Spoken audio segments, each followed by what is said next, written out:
Ito pong second, Mr. Chair, na quote, kayo rin ito. And I'd go around in Davao with a motorcycle, with a big bike around. And I would just patrol the streets looking for trouble also. Manila Times po ito. I was really looking for a confrontation so I could kill. Sinabi niyo po ito. Yes. Nagdadasal po ako na nagmumumtor ako na may mag-hold upper dyan. At gumabot na kita, talagang patayin kita. At kung basta kriminal ka, wala akong pasensya sa kriminal. Mr. Chair, maraming salamat, Mr. Chair. Mr. Chair, again, i-reiterate ko lang, Mr. Chair, yung reminders, no, na hindi magsabi ng pagmura, siguro, kasi sanay po yung nakaraan, kahit po sa Senate hearing, may mga ganun, ano. Respeto naman sa atin dito, and sana po concise sa pagsagot, kung ano lang ang tanong, yun din lang ang sagot, at mag-defer ng i-defer ang mahahabang explanation kasi nakikita nyo naman, Mr. Chair, madami talagang gustong magtanong ngayon eh. Kaya sana po ganun yung ano, no? And simple lang naman po yung mga tanong ko. It has to do with the, kung ano din yung mga sinabi ng dating Pangulo doon sa Senate hearing. Yan, Mr. Chair. First, yung observed decorum. Tapos, syempre, tulad po ng sinabi ni Chairman Abante, hindi po tayo mangingimi na mag-point of order kapag nilabag po itong mga ito. Yun. Now, Mr. Chair, I would like to direct my questions, Mr. Chair, to Rodrigo Duterte. Mr. Chair, noong October 28, sinabi ni dating Pangulong Duterte, under oath, sa harap ng Senado, and I quote, I and I alone take full legal responsibility sa lahat na nagawa ng mga pulis. Pursuant to my order, ako ang managot. At ako ang makulong, wag yung pulis na sumunod sa order ko. Ang tanong natin, Mr. Chair, the families of innocent extrajudicial killing victims are present. Yun po yung pinagsalita nyo kanina. So can the former president look them in the eyes and say once more that he takes full legal responsibility for the deaths of their loved ones, Mr. Chair?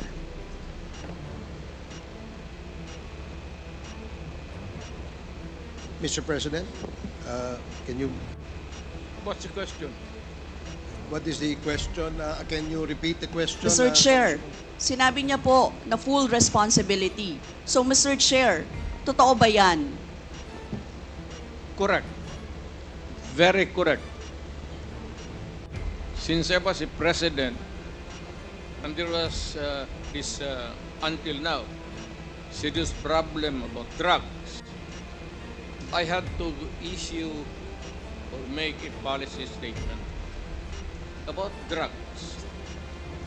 At all that happened, yung nangyari pursuant to my order to stop the drug problem in this country, akin yun. Akin na akin yun. Ako ang nagbigay ng order kasi ginawa nila illegal or legal, akin yun. Thank you, Mr. Chair. I take full responsibility for it. Thank you, Mr. Chair. Yun po yung tanong ko. Yung families of innocent extrajudicial killings, kayo din. File the case in court. Mr. Walang Chair. problema. Nandiyan ang korte.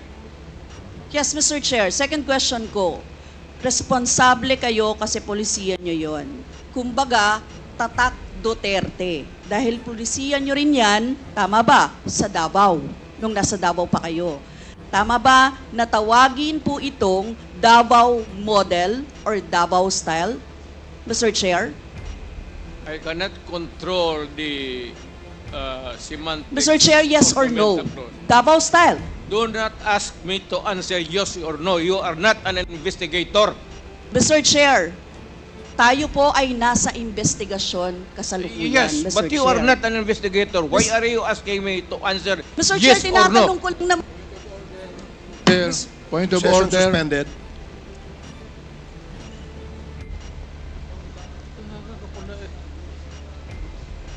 Point of order, Mr. Chair. Ano ka, police? Point of order, Mr. Chair. The session is suspended for the meantime, so please, let's take time to calm things down, okay? Para ho maayos ang ating hearing sa ngayon.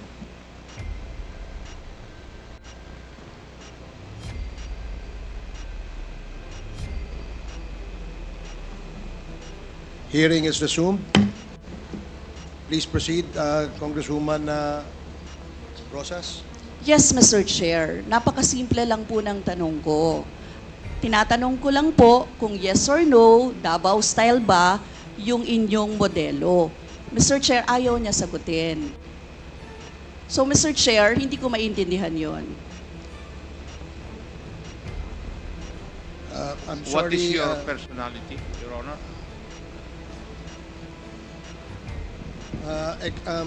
If I may, Secretary Bello, we normally, the committee does not allow the counsel of the witness to speak because the role of the counsel is limited only to counseling his client on his rights. Hanggang doon lamang po. But we cannot ask you to answer any questions that will be asked by any of the members. And that is what Thank you, is in Your the Honor. rules. Thank you, Your Honor. Actually, I'm not answering the question of Congresswoman Rosas, Your Honor. My point is, Your Honor, to allow the resource person to finish his answer. Okay, we will do that. Thank you, Attorney Bello. Thank you, Your Honor. Thank you. Congressman Brosas, maybe it is perhaps the former president would like to elaborate on his answer. We may ask questions that is answerable by yes or no, and as much as possible, we would ask the resource person to say only answer yes or no. But if he wishes to elaborate, and as long as it is germane and related to the answer to your question, we will allow that. But Yes. we will make it very, very short. Yes, Mr. Chair. Pwede namang mag-expound, Mr. Chair. Ang tinatanong ko lang, sa particular question na yon, maaari naman siyang sagutin ng yes or no. And then the explanation, Mr. Chair. Opo, opo. Mr. Do Pres- not control my answer, kung Your Honor. This is not an inquisition. It's a democratic process of investigation. Okay, thank you, Mr. President. Sana po, if there are questions that will be propounded by the members, hopefully, medyo, kung gusto po natin mag-elaborate, we will allow that, provided that kung maaari po sanang iksian lamang po natin nang sa ganun, no, malinaw. And for the members who wish to ask questions that are answerable by yes or no, please make the questions very clear para ho masagot po ng yes or no, Your Honors. So I hope para ho maayos yung ating pagtakbo ng ating hearing sa ngayon.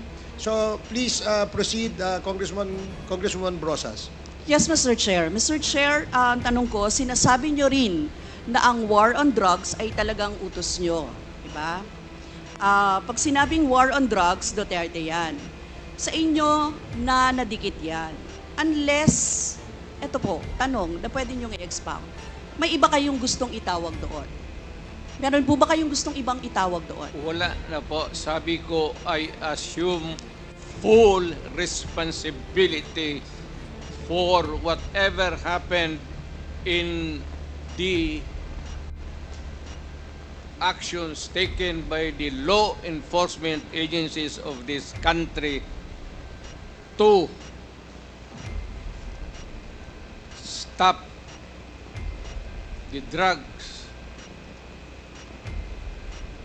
or the serious problem of the drugs affecting our people. Mr. Chair, next question.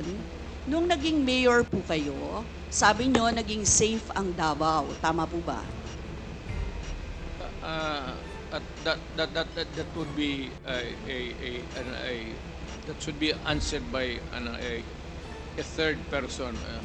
I would not be answering that.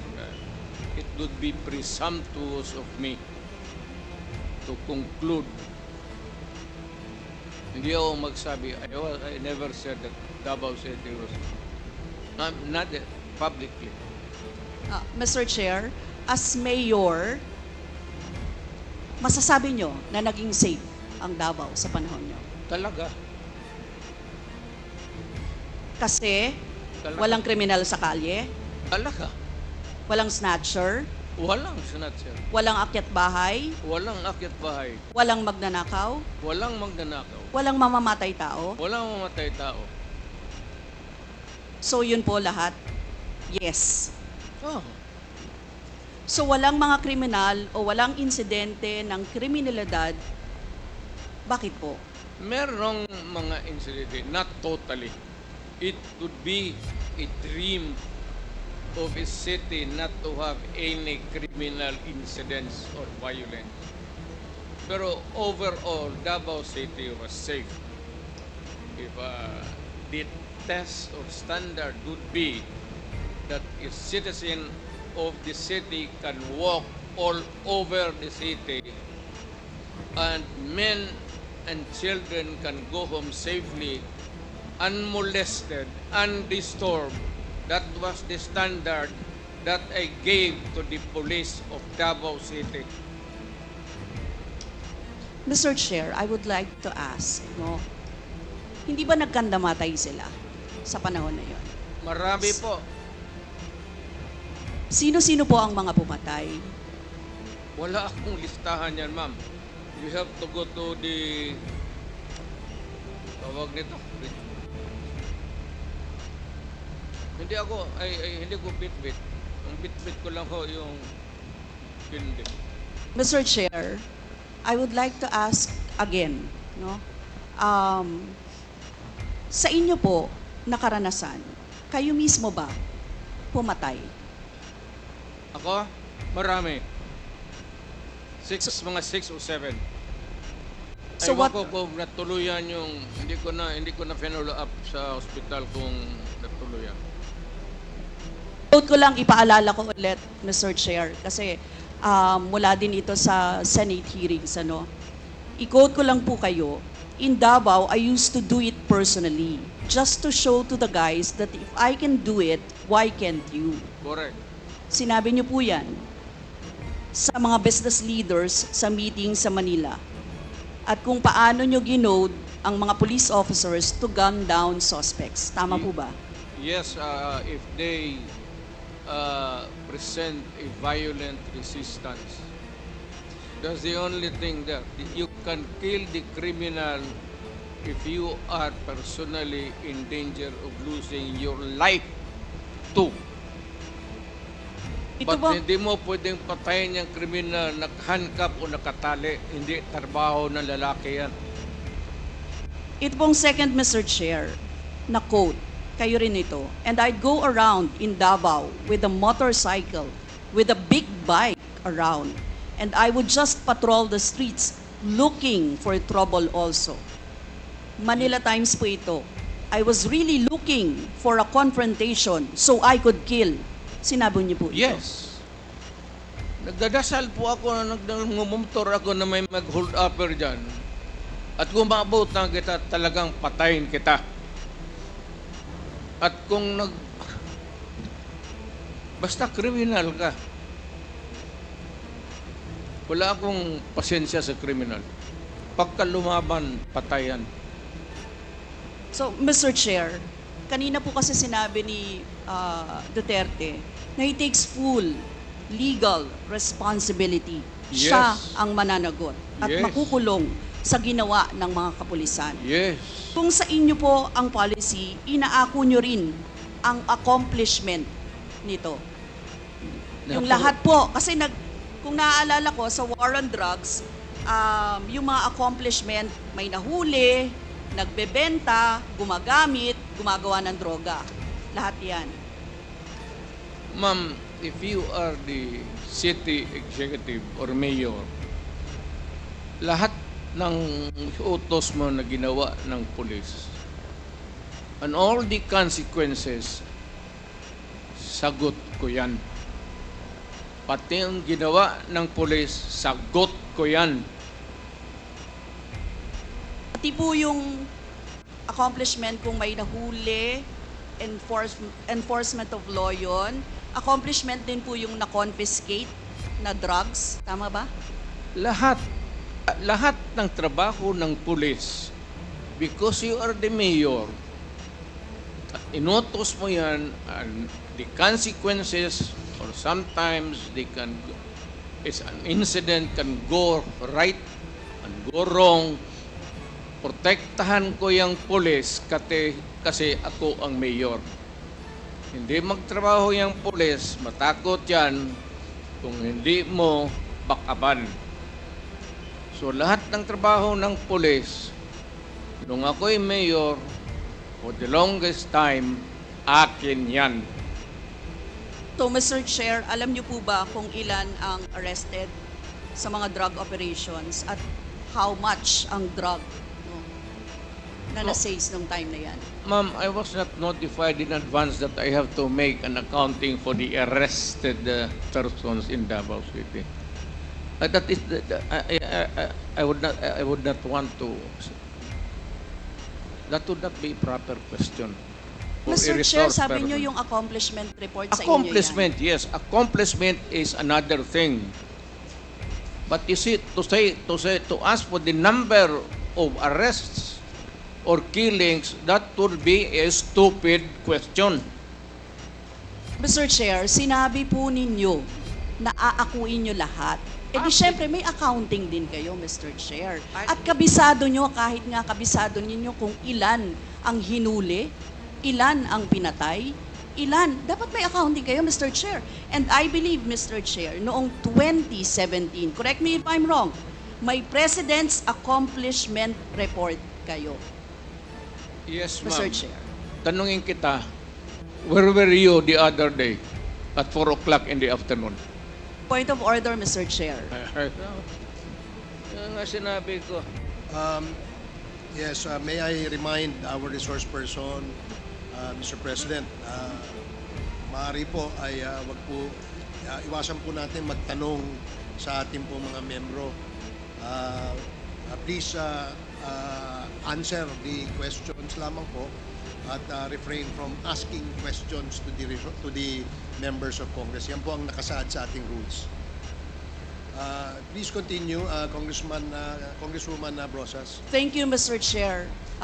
I'm sure alam po yan no, ng former President kasi siya ay naging miyembro din ng Kongreso, Mr. Chair. Yes. Yes, Mr. Chair, 2017 President Accomplishment Report meron, sinabi nyo rin naman. Ngayon, Mr. Chair, kung ganon, handang mag-cooperate ba ang dating Pangulo sa lahat ng investigations na gagawin, Mr. Chair? All investigations. What do you mean by lahat? How many investigations do you think that I have to participate?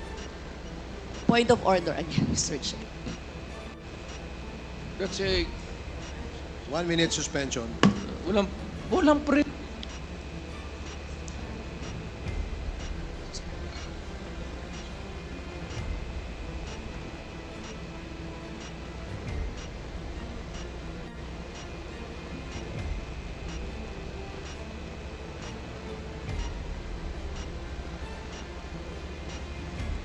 Hearing is resumed. Again, let me remind our resource person as well as our members that please refrain from, for the resource person, refrain from asking questions to the members. Please limit your reply to the questions being asked. At sa atin naman po mga members, please go straight to the point. Ask the resource person the question that you wish to be answered. Direkta, para ho hindi tayo magtagal. Mr. Chair, Yes, you have, Congresswoman Brosas, you have 4 more minutes. Mr. Chair, may I interrupt? Uh, I am asking the... Is this related, Mr. President, Yes, to the it is question? related. I am asking yung nagtatanong to lay the predicate first Okay, before, sige po. para hindi tayo mawala. Sige po. Congresswoman Brosas, I hope you can consider the opinion of the resource person by laying the predicate before you ask the question directly to the former president. Yes, Mr. Chair. Mr. Chair, siguro, tatanong ko na lang diretso, Mr. Chair. Yung former president ba ay willing na mag-cooperate sa investigation sa ICC? Kaugnay dito? ICC, ma'am. I'm asking the ICC to hurry up, and if possible, they can come here and start the investigation tomorrow. This issue has been left hanging for so many years. Matagal, ma'am. Baka mamatay na ako, hindi na nila ako maimbestiga. So, I'm asking the ICC through you na magpunta na sila dito bukas, umpisahan na nila ang investigation. And if I am found guilty, I will go to prison and rot there for all time. Mr. Chair, balikan ko lang yung isa ko pang tanong, Mr. Chair. Ito sa Senate hearing dito, Mr. Chair. Sinabi ni former President Duterte, encourage the criminals to fight. Encourage them to draw their guns. Yan ang instruction ko. End of quote. And the only way na hindi kayo makulong and to justify the killing is bigyan mo talaga ng panahon na lumaban. Tama po ba? Yan ang sinabi ninyo. Yes, because that would be justified kung lumaban. Yan, kasunod pa lang po yung Ang question ko. utos ko- Ang question ko po ay bakit nyo ine-encourage yung kriminal na lumaban? Para medyo maminus-minus ang problema sa syudad ko. Kung may criminal dito na 50, kung mapatay ninyo yung 30, di 20 na lang, hindi na masyado problema dyan sa akin. Ibig sabihin, Mr. Chair, hindi mapaparusahan ang nakagawa ng krimen in self-defense. Hindi man siya. Siya alam naman trabaho ng police, ma'am. The policeman should know when to kill and when to injure. Hindi naman kailangan sabihin, ma'am. May elements naman ng self-defense. Alam niyo yon, Mr. Chair. Not self-defense, man. Performance of duty. Performance of duty, but And elements of connected with self-defense. that performance of duty is self-defense. So, Mr. Chair, ano-ano yon? Ang what? Elements of self-defense, Mr. Chair. Self-defense is when you defend yourself to avoid injury, serious, or you die. That is applicable also to a policeman who is performing his duty, because the policeman has to confront, ang civilian has to iwasan. But a policeman, a law officer, if you are a law officer, you have to confront the criminal. Ang sanabi ko sa kanila, huwag kang pumunta dito sa akin opisina na may sugat ka, sipain kita, patayin mo. Bakit ikaw ang may sugat? Wala akong my language is brutal and raw for criminals. Wala akong pasensya, ma'am. I've been a prosecutor for 9 years. Talagang sinabi ko, pag hindi na mahinto yan, patayin mo na yan. Huwag mo nang pabalikin niya dito sa opisina ko. Thank you, really Mr. want Chair. to know the truth. Ganon. Last 2 questions, Congresswoman Brosas. Yes, Mr. Chair. Mr. Chair, gusto ko lang sabihin na sa elements of self-defense, first, dapat unlawful aggression. Second, reasonable necessity of the means employed to prevent or repel it. And third, lack of sufficient provocation on the part of the person defending himself. Mr. Chair, now I would like to direct my question to sa victims po, si Christina siguro at si Lori or si Mary Ann, ano? Mr. Chair, ano po yung sirkumstansya or kalagayan ng mga nangyari sa pagkapatay ng inyong mga mahal sa buhay, Mr. Chair? Hanggang ngayon po, mahirap pa rin po sa kalooban namin. Ang mahirap lang dun kasi yung mahirap ka na tapos may mga pinagdadaanan ka pa po na ganito na hindi basta-basta na nahihimpasan ng ano, kumbaga araw-araw, puro sakit ng loob, dasal, kung ano ba yung pinaglalaban namin ito. Salamat po. Mr. Chair, tatanong ko lang, ang susundan ko lang yung tanong ko. Ang tanong ko kasi ay, nagkaroon ba ng self-defense? Parang ganyan eh, di ba? Ang Nanlaban. nangyari. Nanlaban ba yung Yun po inyong... ang sinabi nila sa akin na nagkamotor po yung bata na wala namang motor na hindi marunong magmotor.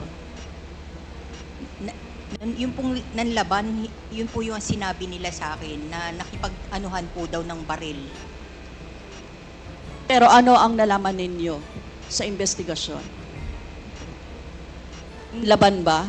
Well, Meron bang unlawful aggression? Meron bang reasonable necessity para i-employ or i-prevent or i-repel yun? Meron bang lack of sufficient provocation mula sa parte ng tao na dinidepensahan yung sarili niya? Sa lahat po ng mga nalaman ko po, dahil wala na rin naman akong ganun kaalaman ng ganyan po, lahat po yun gawa-gawang kwento po at wala rin pong napakitang ebidensya na nagsasabi ng katotohanan na nanlaban po yung bata. Si Nanay Lori siguro.